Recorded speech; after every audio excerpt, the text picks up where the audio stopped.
Radio Auto, essai croisé.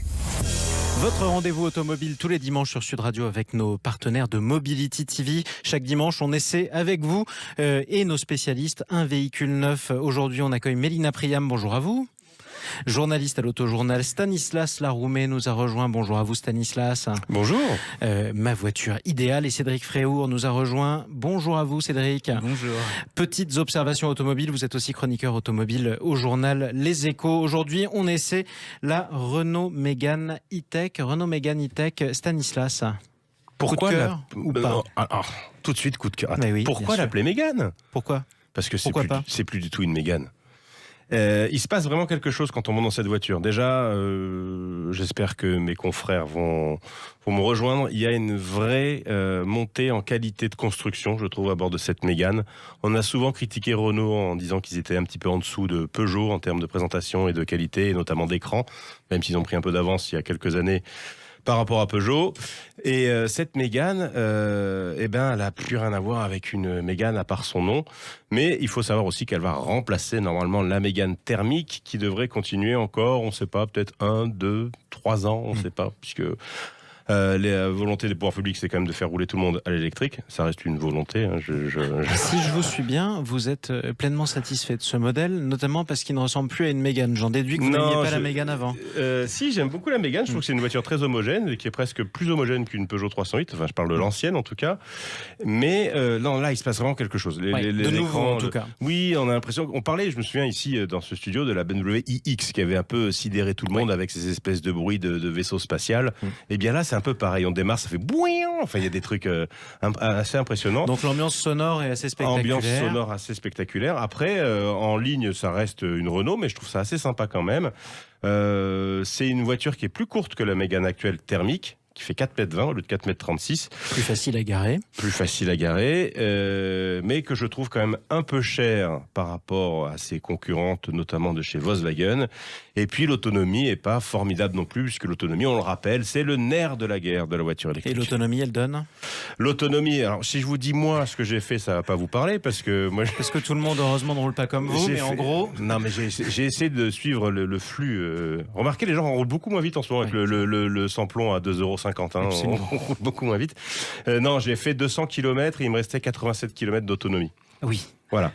Mais en gros, mes confrères de l'Autojournal, mais Lina ici présente, peuvent nous dire qu'on fait, je crois, 270 km sur autoroute. Sur autoroute. Mélina Priam. Sur autoroute, on arrive à faire 270 km, un petit peu plus de 300 km en ville.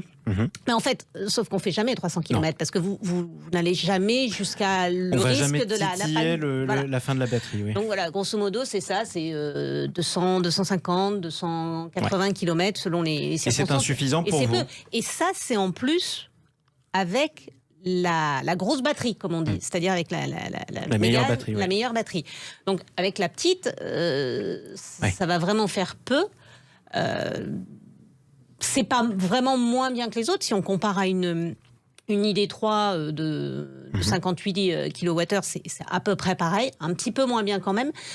En revanche, ce qui peut être intéressant, c'est que Renault a travaillé sur la capacité de recharger un petit peu plus vite. Mais voilà, parce que ça, c'est une question qui est importante. Comment on explique que Renault, qui est un des premiers constructeurs historiques à s'être lancé massivement dans l'électrique, soit toujours à ce point derrière Tesla, par exemple? Alors, moi, je dirais que c'est parce que de toute façon, même si Renault a eu de l'avance au départ, Renault a eu une approche, je dirais, de constructeur automobile. Alors que quand Tesla a fait sa voiture, ils ont eu une approche d'une société technologique qui fait un nouvel objet roulant. Un écosystème, en fait. Ils ont fait un écosystème. Ils n'ont pas pensé faire une voiture. D'ailleurs, les ingénieurs de Tesla, au départ, n'étaient pas forcément des ingénieurs spécialisés dans l'automobile. Du coup, ils ont conçu en même temps la voiture, la motorisation, logiciel. Et tous les logiciels à bord. Et c'est ce qui fait la force de Tesla. Et c'est vrai qu'aujourd'hui, même si Renault commence à proposer tout un écosystème, il n'en reste pas moins que cet écosystème, il est partagé avec d'autres, notamment pour tout ce qui est bornes de recharge. Et donc, il y a ce petit retard. Oui, c'est ça, ce petit retard qui fait que du coup l'expérience de conduite dans la Renault Mégane E-Tech, elle vous donne quoi pour vous? Elle est super. Ah, Mais Cédric, il est toujours Non, content. mais C'est pourquoi je vous super. dis ça? Cédric Fréour. Les voitures électriques, les batteries elles sont dans le plancher, Ouais. ça se conduit comme un kart, et éventuellement ce qu'on peut dire c'est que les batteries sont lourdes. Ouais. Là, ici, ils ont résolu le problème. C'est une petite batterie, donc il y a plus de légèreté, il y a un confort. Je le dis de l'aveu même de tous mes confrères, mes consoeurs qui ont pris le volant, il se passe un truc génial, tout le monde est content. Voilà. Et même si c'est silencieux, parce que certains adorent les véhicules qui font Wouah, voilà, ça fait zzz, mais et c'est génial. Il y a un truc, il y a un exploit de la Mégane, et on passe totalement à côté, il faut absolument le dire. Imaginez que le groupe Volkswagen dise du jour au lendemain, j'ai ma Golf, qui est un monument de l'industrie et de l'histoire automobile mondiale. Du jour au lendemain, je la fous en électrique. Tout le monde aurait dit, putain, mais qu'est-ce qui se passe? Ils sont super en avance, waouh! Oh, c'est pas nous qui aurions fait ça. Qu'est-ce qu'on vient de faire? Qu'est-ce que l'industrie française vient de faire? Qu'est-ce que Luca Di Meo vient de faire? Il l'a fait. La nouvelle Mégane, elle est entièrement électrique. C'est, dans l'histoire industrielle mondiale, un cap gigantesque. Dans un siècle, dans les universités, chez les ingénieurs, on se souviendra de cette De la Renault Mégane non, mais E-Tech. je vous le dis parce que ça, c'est pour tous ceux qui nous écoutent et qui aiment la bagnole, c'est des éléments fondateurs. Et non seulement on l'a fait, mais en plus la bagnole, et Stanislas le disait, son design, waouh, Oui. c'est un petit peu le même Alors charisme. lui, il n'a qui pas se- dit waouh, mais Non, Si, mais alors, si, non, mais à c'est pas grave. l'intérieur. Moi, on me dit tout le temps que je suis le flic gentil. Alors je vais faire le flic gentil. Tu vas nous parler des écrans, tu vas nous parler Oui, des oui, non, écrans. mais bien le sûr. design, il est léché, il est nickel, il se passe le même charisme que dans une Twingo ou un Espace. C'est-à-dire que même pour l'histoire de Renault, c'est une pierre fondatrice d'un nouvel ère. Là-dessus, la finition, les écrans qu'il faut, comme dans une Tesla Model 3, c'est grand, c'est fluide. Tout le monde est content. Les geeks, les oui. gamins de 15 ans qui disent papa, j'ai honte, le papa de machin, il a une super Model 3. Ouais. Moi, quand je vais là-dedans, franchement, et que je dis que j'ai ça, là, non, t'as pas honte, t'es content, t'es pas puni, le truc marche bien. attention d'ailleurs à l'addiction aux écrans pour les enfants, ça vous le rappelez quand même. D'ailleurs, on la regarde, cette voiture, beaucoup dans la on rue. la regarde, Énormément. on la regarde. Et en plus, 4,20 m. 4,20 m, c'est pour une compacte, ça fait partie des gabarits les plus cool. Ça se gare facilement. Mais pourquoi hésiter? Il y a un grand je, coffre. je vous signez combien de contrats? Je l'ai bien vendu. Donc c'est le véhicule, c'est une nouvelle génération, c'est le premier d'une nouvelle génération. Oui, oui, Ah oui, oui. parce qu'elle repose sur Stanislas la Laroumet. fameuse plateforme CMF-EV, EV comme Electric Vehicle. On va le je traduire pense pour qu'on- tous voilà. ceux qui nous écoutent. Non, mais Cédric a raison, il se passe quelque chose, je l'ai déjà dit aussi, mais en revanche, je trouve que ça manque un peu d'espace à bord, et alors je vais employer un mot que plus personne ne veut entendre. Tu as raison, On est derrière, un petit- on est un petit On peu... est un petit peu confiné, hein. Alors attention, on n'a plus le Vous droit de êtes le un dire, peu serré. mais... Ah oui, oui, mais moi je suis un peu grand et gros, mais je suis un peu confiné à l'arrière. Vous m'aviez dit en plus qu'elle était un tout petit peu plus courte, ça veut dire que le coffre est... Mais non, le coffre est grand, parce que justement, c'est ce que c'est disait pour ça que vous Cédric, êtes très serré alors. oui. L'architecture fait que les batteries sont dans le plancher, mais ça c'est Mhm. un peu le principe de toutes les voitures électriques, et qu'en effet la batterie est fine, donc moins lourde. Par exemple, elle ne pèse que 395 kg pour une voiture qui pèse au total, je l'ai remarqué, 1600 quelque chose, 1624 exactement, Ouais. ce qui est lourd dans l'absolu, mais pas très lourd pour une voiture électrique. Et petit détail sympa aussi, il y a du bois à l'intérieur. Ah oui. Et le bois, tout le monde met des lacs noirs, Mhm. tu vois, des trucs de l'alu et tout, ce que ça fait genre moderne. En fait, c'est Non. triste à mourir, c'est neurasthénique. Tandis que le bois, boum, tu te dis, mais ouais, c'est une Volvo. Oui, comme à Et- l'époque Une de la Rolls, XM, Tu ou vois, alors c'est une Rolls, comme à l'époque c'est une de la Rolls. XM, de ces voitures des années Et il 90. y a même des coloris clairs pour les sièges. Non mais à une époque aussi sombre, c'est le soleil à l'intérieur. Retour vers le passé, il est tombé sous le charme. Ah oui, En il tout est, cas. il est complètement... Non, mais c'est vrai que c'est une voiture très, très, très agréable à bord. Stan le disait, il y a un gros progrès de Renault sur la finition. Et puis, c'est une voiture qui a été pensée Électrique. pour être électrique, donc tout a été optimisé. C'est vrai qu'elle n'est pas hyper spacieuse, mais elle est plus courte. Enfin, elle reste quand même assez habitable. C'est vraiment... non, c'est une très, très belle réussite de la part de Renault. Reste à travailler donc du coup sur l'autonomie. L'autonomie, oui. Pour un les petit peu. prochains modèles et aussi sur l'habitabilité du véhicule. Merci à tous les trois, Cédric Fréour, Stanislas Laroumet, Mélina Priam. Peut-être que demain d'ailleurs, la Mégane E-Tech sera un véhicule de collection. Ça tombe bien, le véhicule de collection, on en parle dans un instant. On vous emmène au salon Rétromobile dans un instant sur Sud Radio. À tout de suite. Sud Radio Auto, essai croisé.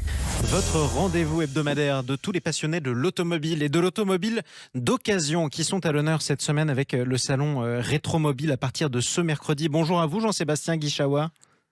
Bonjour Jean-Marie. Bienvenue à vous sur Sud Radio. Vous êtes directeur du salon Rétromobile. Pendant une petite semaine, près de 450 exposants européens vont nous faire redécouvrir des modèles absolument mythiques ou alors extrêmement vénérables. On va en parler dans un instant. D'ailleurs, pour tous les passionnés de véhicules de collection qui nous écoutent sur Sud Radio, vous pouvez nous appeler d'ores et déjà au 0826 300 300. Les 6e et 7e appels gagneront chacun un lot de 4 places pour visiter ce salon du mercredi à dimanche.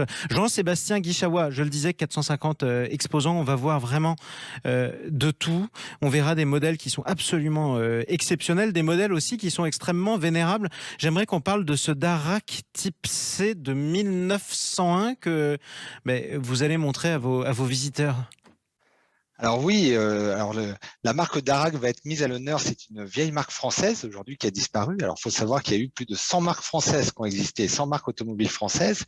Et donc nous travaillons étroitement avec des clubs, et donc ce sera le club des Teuf Teuf qui mettra en avant la marque Darracq. Et donc ce véhicule sera mis en version dynamique à l'extérieur du salon, et les gens pourront tester ce véhicule en version réelle. C'est incroyable. On a une idée d'ailleurs de la vitesse à laquelle... vous avez une idée de la vitesse à laquelle peut rouler par exemple ce type de véhicule ?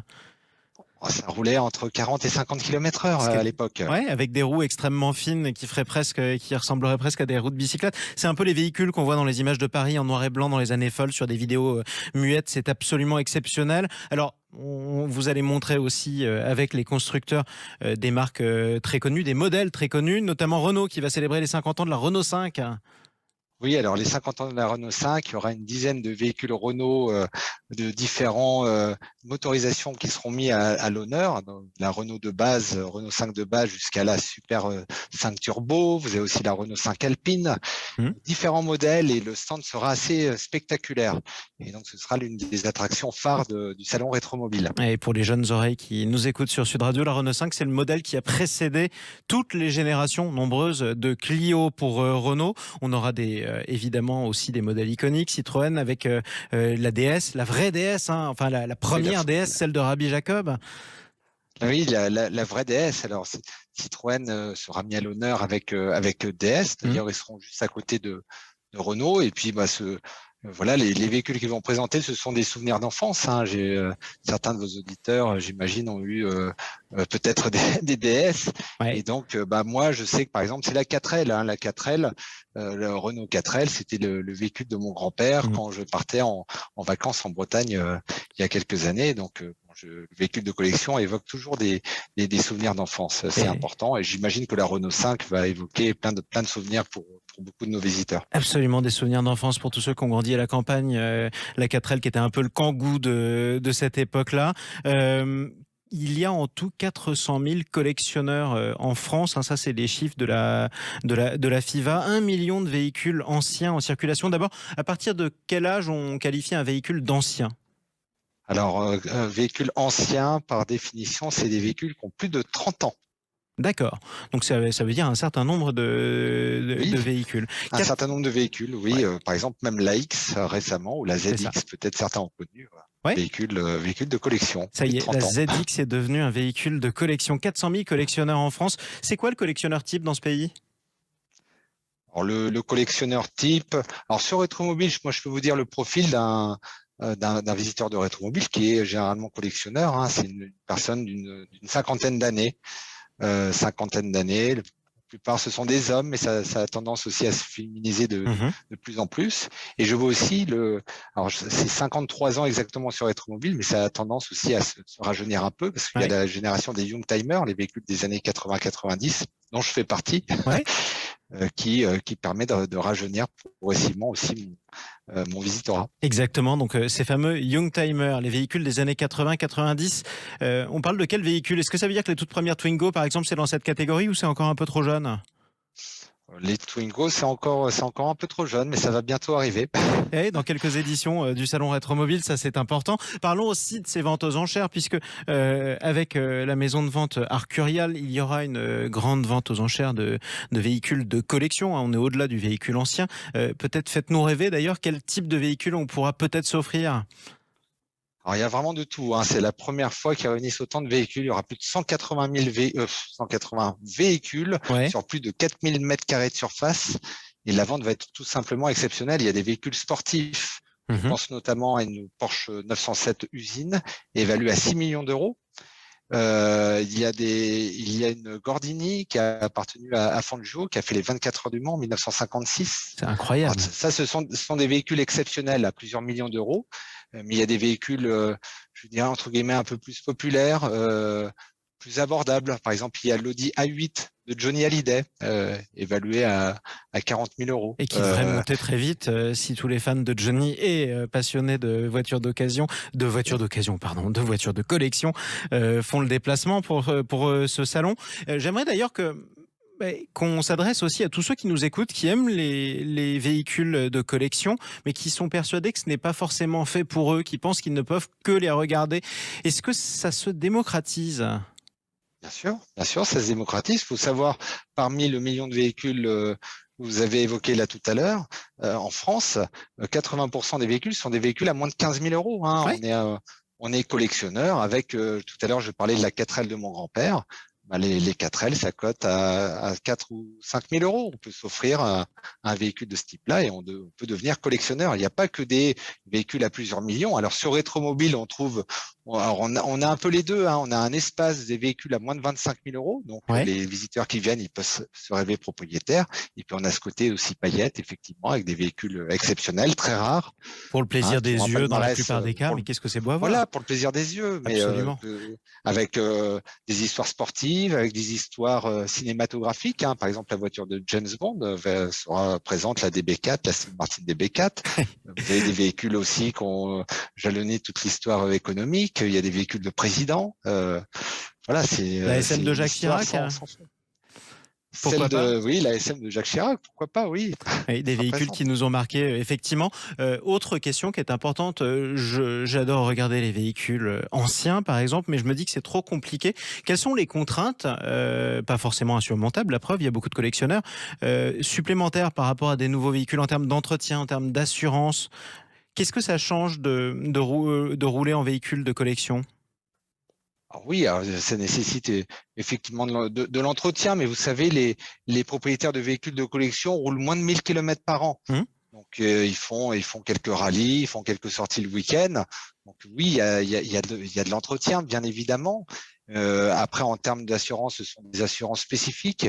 Mais après, il y a très très peu d'accidents, vu qu'ils roulent très peu. Et puis ils font attention en plus, comme ils l'aiment, Et leur ils font véhicule. très attention. Ils font très attention. Ce sont des gens très consciencieux. Voilà, qui roulent à certaines périodes de l'année. Hein. C'est plus le printemps, l'été, généralement l'hiver, on va la laisser se reposer. Mais ce sont vraiment des passionnés qui font toujours très attention à leur mécanique. Et bon, ça nécessite effectivement un peu d'entretien, mais généralement, ils ont des bonnes connaissances. Évidemment. Ou alors ils les confient à leur petit garagiste du coin qui est a aussi habitué des d'ailleurs. connaissances. Et en Bien sûr, général, qui est ces habitué. garagistes, ça leur fait plaisir de travailler sur ce genre de mécanique parce que c'est quand même pas Tout à tous les fait. jours que ça leur arrive. Dernière question, elle est obligatoire, hein, Jean-Sébastien Guichawa. Vous aurez du mal à compter le nombre de véhicules dans le salon Rétromobile. Si vous deviez repartir avec l'un d'entre eux, ce serait lequel ? Alors, ce serait lequel? Alors, c'est une très bonne question. Alors, j'adore l'Aston Martin DB4 de James Bond. Elle me fait rêver. Elle a des lignes tout simplement exceptionnelles. Bon, j'ai pas les moyens, mais si avec mes moyens, vu que je suis issu de la génération Youngtimer, il y a la Clio Williams qui m'a fait rêver. C'est une Clio un peu sportive des années 90 qui m'a toujours fait rêver. Donc pourquoi pas? Peut-être que je la retrouverai dans l'espace des véhicules à moins de 25 000 euros sur Rétromobile. Mais ce sera pas mal, justement. À chacun sa Madeleine de Proust, même en termes de véhicules de collection. Merci beaucoup, Jean-Sébastien Guichawa. Merci Jean-Marie. Bon salon Rétromobile dont vous êtes le directeur. Ça commence, je le rappelle, ce mercredi, ça va jusqu'à dimanche et c'est à Paris. Merci beaucoup. Merci.